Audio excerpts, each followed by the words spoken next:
Saudaraku, dalam puncak acara pelaksanaan pembelajaran proyek penguatan profil pelajar Pancasila atau P5, SMA Negeri 5 Takengon menggelar sebuah pameran di pasar tradisional Kecamatan Jagung Joget pada Sabtu 2 Desember 2023.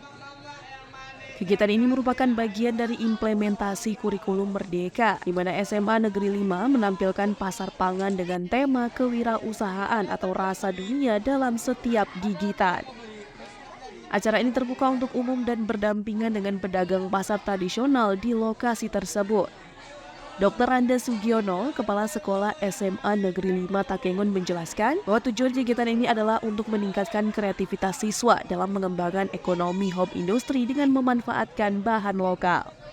Selain itu, kegiatan ini juga bertujuan untuk menyajikan menu makanan tradisional dan internasional dengan memperhatikan kearifan lokal. Sugiono mengucapkan terima kasih kepada seluruh warga sekolah yang berpartisipasi dalam kegiatan ini, menganggapnya sebagai media belajar nyata. Ia juga menekankan bahwa interaksi langsung dengan masyarakat dapat membuat siswa lebih berani menyuarakan pendapat dan bersaing dalam dunia wirausaha.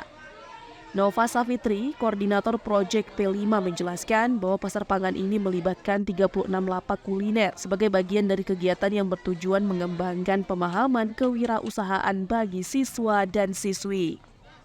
Dari Aceh Tengah, Romadani, Tribun Gayung.